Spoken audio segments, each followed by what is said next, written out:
নমস্কার বন্ধুরা, তোমাদের সকলকে স্বাগত জানাই আমাদের ইউটিউব চ্যানেল সুপ্রিয় নাগ ম্যাথসে। আমি সুপ্রিয় নাগ এবং আমাদের সাথে আজ উপস্থিত আছেন মেঘপর্ণা, ওর নাম মেঘপর্ণা কর্মকার। একটা বিষয় আমি যেটা খুব মানি, যে দেখা যায় যে আমি সব মেধাবীকে জিততে দেখিনি, কিন্তু কোনো পরিশ্রমীকে কখনো হারতেও দেখিনি। তো তারই একটা উদাহরণ হচ্ছে এই মেয়েটি। তো তোমরা সবাই জানো যে কিছুদিন আগেই উচ্চ মাধ্যমিক 2024-এর রেজাল্ট প্রকাশিত হয়েছে। তো তার মধ্যে এই মেয়েটি উচ্চ মাধ্যমিকে 14তম, পুরো পশ্চিমবঙ্গের মধ্যে 14তম অর্থাৎ 14th র্যাঙ্ক করেছে এবং নদিয়া জেলার মধ্যে দ্বিতীয় স্থান অধিকার করেছে, যেটি একটি সত্যি খুব গর্বের বিষয় আমাদের চাকদাবাসীর কাছেই এবং তথা সমগ্র নদিয়াবাসীর কাছেই। এবং ওর প্রাপ্ত নম্বর 484 অর্থাৎ 484। তো এবার আমরা ওর মুখ থেকেই ও কীভাবে প্রিপারেশান নিয়েছে, ওর স্ট্র্যাটেজি কী ছিল, কীভাবে পড়াশোনা করে এত ভালো একটা সাকসেস পেয়েছে, এত ভালো সফলতা অর্জন করেছে, তো সেটা নিয়ে আজকে আমরা মূলত আলোচনা করব। তো মেঘপর্ণা, প্রথমে তোমার সম্পর্কে কিছু জানার জন্য আমি অনুরোধ জানাচ্ছি।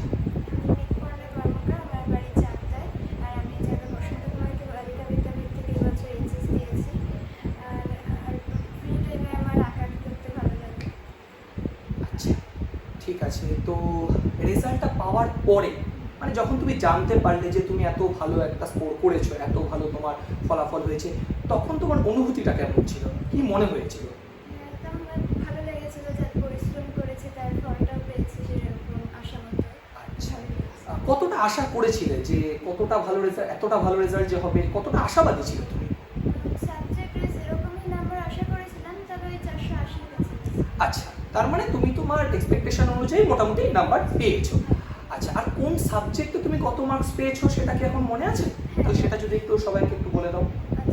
Bangla 81, English 96, math 100, physics 93, chemistry 98 আর বায়োলজি 97। আচ্ছা, তাহলে মোটামুটি তোমার বেস্ট অফ 5-এ বাংলাটা বাদ গেছে, আর মোটামুটি সব সাবজেক্টে তাহলে 90-এর উপর স্কোর আছে ওই বেস্ট অফ 5-এর মধ্যে। আর সবচেয়ে হাইয়েস্ট হচ্ছে যেটা ম্যাথামেটিক্সে 100। আচ্ছা, তো খুবই ভালো একটা নাম্বার তোমরা শুনতে পেলে। তো এবার আমরা তোমার কাছে এটা জেনে নেব যে তোমার ডেইলি রুটিনটা কেমন ছিল, মানে তুমি কিভাবে এর জন্য প্রিপারেশন নিয়েছো অ্যাকচুয়ালি, এই যে এত ভালো একটা স্কোর করেছো, তুমি কঠোর পরিশ্রম করেছো, কিভাবে তুমি এটাকে মানে প্রিপেয়ার হয়েছো নিজে থেকে? আমার কোনো বাধার সময় ছিল না পড়ার যে রুটিন ওয়াইজ, কিন্তু একটা টার্গেট ছিল যে আজকে আমি এই সাবজেক্টের এতটা টপিক পড়বো বা এতটা প্র্যাকটিস করবো।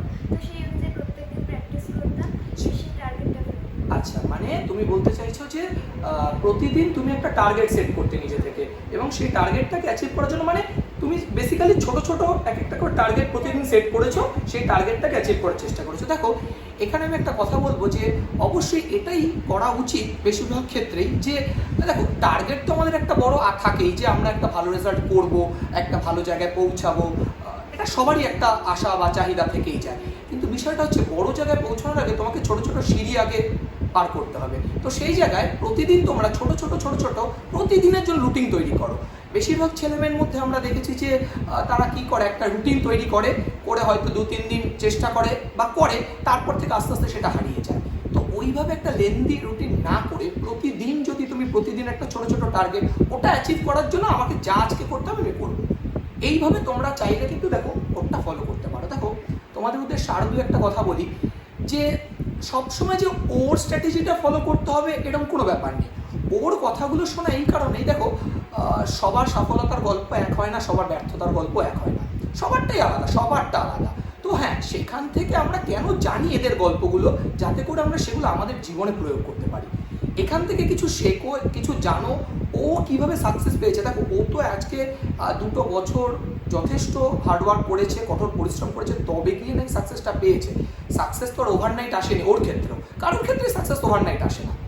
তো নিশ্চয়ই ও সেইভাবে কাজে লাগিয়েছে নিজেকে, সেইভাবে ও ডিভোশন করেছে, যে দিয়েছে নিজেকে সময়, সাবজেক্টকে দিয়েছে। আচ্ছা, তোমাকে যদি আমি জিজ্ঞেস করি যে কোন সাবজেক্ট কতটা তুমি গুরুত্ব দিয়েছিলে, মানে কোন সাবজেক্টের প্রতি একটু বেশি গুরুত্ব দিতে বা কোনো সাবজেক্ট একটু কম পড়াশোনা করেছো, কীভাবে করেছো এই বিষয়টা? সেটা ডিপেন্ড করতে, কোনো দিন মানে যেটা যখন মনে হতো যে এই সাবজেক্টটা মেবি পড়া কম হয়েছে বেসিক্যালি তোমার যখন যেটা মনে হয়েছে এটা একটু এবার টানা দরকার, তুমি সবকটাকে চেষ্টা করেছো ব্যালেন্স করে করা। আচ্ছা আচ্ছা, আমি যদি বলি কোন সাবজেক্টটা বা কোন একটা কি দুটো বা তিনটে যাই হোক তুমি প্রতিদিন পড়তে, মানে হয়তো বাদ দাওনি, বা এমন কোনো সাবজেক্ট যেটা হয়তো দু একদিন বাদে পড়লেও হতো, এই ব্যাপারটাকে তুমি কি বলতে চাও? সায়েন্স সাবজেক্টগুলো রোজ আচ্ছা। দেখা হয়েছে অল্প স্বল্প হলো, মানে তোমার ফিজিক্স কেমিস্ট্রি বায়োলজি আর ম্যাথমেটিক্স এই চারটে তুমি প্রতিদিন চেষ্টা করেছো, বাংলা ইংলিশটা একটু গ্যাপ দিয়ে পড়ার চেষ্টা করেছো, খুবই ভালো। এটা তো খুবই ভালো একটা বিষয় যে তুমি প্রত্যেকটা সাবজেক্টে চেষ্টা করেছো প্রতিদিন প্রতিনিয়ত পড়া।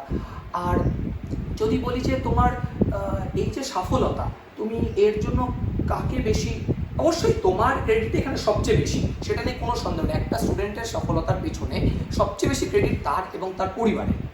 বাবা মা তাকে অনেক অনেক সাপোর্ট করেছে বলেই আজকে হয়তো সে এই জায়গায় পৌঁছেছে। তবু আমরা ওর মুখে শুনে নেব যে ও কি বলতে চাইছে এই বিষয়টা নিয়ে। এই বিষয়টা নিয়ে তুমি একটু বলো কিছু। অবশ্যই বাড়িতে মা বাবার তো সাপোর্ট অবশ্যই। রয়েছে, তার সাথে আমার যেখানে টিউশন করতাম সব স্যারদের এবং তার পাশাপাশি স্কুলের ম্যাডামদেরও। স্কুল ম্যাডামদের অবশ্যই।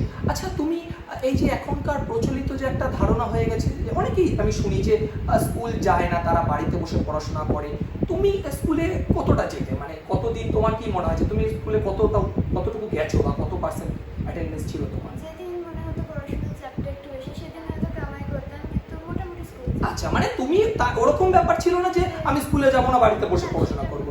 এটাই আমিও সবাইকে এটা বলতে চাই, দেখো স্কুলের একটা গুরুত্ব অপরিসীম। তোমরা স্কুলে গেলে অনেক কিছু শিখতে পারবে, স্কুলে যাওয়াটা সত্যিই খুব প্রয়োজন।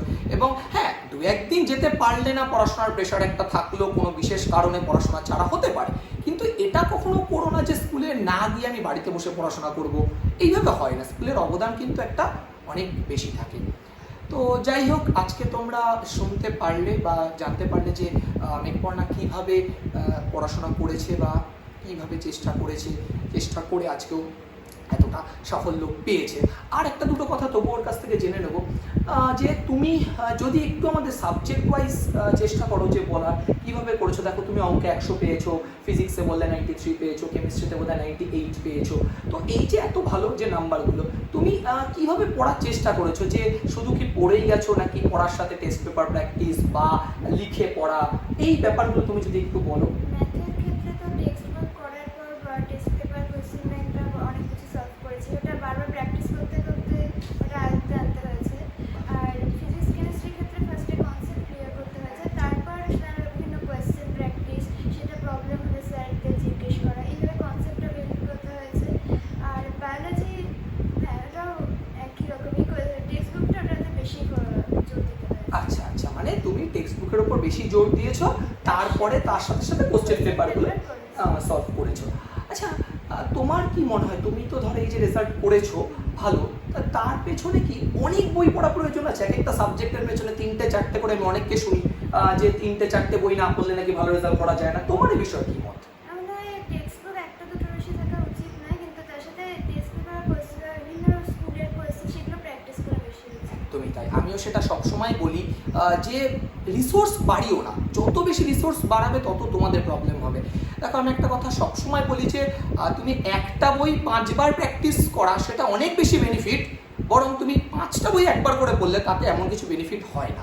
তাই তো তোমার কথা হচ্ছে যে একটা বই বা দুটো বই ঠিক আছে, হ্যাঁ, এবার সাথে তুমি আরেকটা বই সাহায্যের জন্য রাখলে সেটা আলাদা। আর টেস্ট পেপারটা বেশি করে সলভ করেছো তুমি। আচ্ছা, টেস্ট পেপারটা কি একদম বছরের শুরু থেকে সলভ করেছো নাকি মানে কিছুদিন যাওয়ার পরে? হ্যাঁ, বছরের শুরু থেকে কিছু করেছি, কিন্তু সিলেবাস শেষ হওয়ার পর ভালো করে করেছো। মানে এরকম কি তুমি করেছো যে ধরো একটা চ্যাপ্টার শেষ হয়ে গেছে, তার যে কোশ্চেনগুলো, আচ্ছা আচ্ছা, হ্যাঁ এটা কিন্তু ও ভালো কাজ করেছে, এটা একটা খুব ভালো পয়েন্ট যে যখনই একটা চ্যাপ্টার তোমাদের শেষ হয়ে যাচ্ছে তখনই কিন্তু চাইলে তোমরা ওই চ্যাপ্টার রিলেটেড যত কোশ্চেন হয় শেষ করে রাখতে, তবে গিয়ে তোমাদের কি হবে, বছরের শেষে হয়তো সেই প্রেশারটা আসবে না। তাই তো তোমার ক্ষেত্রে সেটা হয়েছে। তো যাই হোক, আজকে আমরা শুনলাম মেঘপর্ণার কাছে ও কিভাবে পড়াশোনা করেছে, কিভাবে করে এত ভালো একটা রেজাল্ট করতে পেরেছে। তো আমারও খুব ভালো লাগছে। আর সবচেয়ে ভালো লাগার এটা একটা সবচেয়ে বড় কারণ হচ্ছে চেষ্টা করেছি আমি ওকে কিছু শেখানোর, এবং সত্যি খুব ওবিডিয়েন্ট যে ও, আমি যা বলতাম চেষ্টা করতে অ্যাটলিস্ট শোনার, এবং খুবই ভালো। একটা কথা তোমরাও মাথায় রাখবে যে ডিসিপ্লিনটা খুব দরকার। ও যেটা মেনটেন করেছে, ডিসিপ্লিনটা মেনটেন করেও কিন্তু প্রতিদিন রেগুলার পড়াশোনা করেছে। এমন না যে ও সারা রাত্রি জেগে পড়াশোনা বা সারা দিন সারা রাত্রি জেগে 18 ঘন্টা 20 ঘন্টা, এগুলো কিছু মিথ আছে। আমি শুনি যে 18 ঘন্টা 20 ঘন্টা করে না পড়লে নাকি রেজাল্ট হয় না। কোনো মানুষের পক্ষে ওইভাবে প্রতিদিন, হ্যাঁ হয়তো একদিন হলো 16 ঘন্টা 18 ঘন্টা একদিন পড়া যায়, ওইভাবে প্রতিদিন কখনোই টানা পড়া যায় না। তুমি কি পড়তে পেরেছো? এরকম হয় না, এটা সত্যি ঘটনা। তো যাই হোক, তোমরাও চেষ্টা করো। এই কথা বলবো যে রেগুলারিটি রাখো, এই হলো ব্যাপার। আর লাস্ট একটাই কোশ্চেন আপনাকে জিজ্ঞেস করবো যে, বা কোশ্চেন না বলতে পারো, এটা একটা অ্যাডভাইস মনে করতে পারো যে এবছর যারা উচ্চ মাধ্যমিক দেবে 2025-এ তোমার ভাই বোনেরা, তো তাদের উদ্দেশ্যে তুমি কি বলতে চাও, ওদের কি বলতে চাও একটু যদি? তাদের হচ্ছে মেইন টেক্সট বুকটাই ভালো করে পড়তে হবে। কনসেপ্ট সায়েন্স সাবজেক্টের ক্ষেত্রে বিশেষ করে কনসেপ্টটা ভালো তৈরি করলে সব কোয়েশ্চেনগুলো ভালো পাওয়া যায়, তারপর বিভিন্ন কোয়েশ্চেন প্র্যাকটিস করতে হবে, প্র্যাকটিস করলে তাহলে তোমরা শুনলে যে ও টেক্সট বুকের উপর বেশি জোর দিতে বললো, কনসেপ্ট ক্লিয়ার রাখতে বলছে, প্লাস তোমাদের টেস্ট পেপারটাও ভালো করে সলভ করতে বলছে। তো এই বিষয়গুলোই তোমরা একটু মাথায় রেখো, আশা করি তোমাদেরও রেজাল্ট খুব খুব ভালো হবে। তো অনেক অনেক ধন্যবাদ মেঘপর্ণাকে, এবং তোমাদেরও সবাইকে অনেক অনেক ধন্যবাদ। ভালো থাকো, সুস্থ থাকো, আর তোমাদের যে কঠোর পরিশ্রম সেটা চালিয়ে যাও, আমরা সবসময় তোমাদের পাশে আছি। আর মানে তোমাদের পরিশ্রমে যেন কোনো খামতি না আসে, এটাই।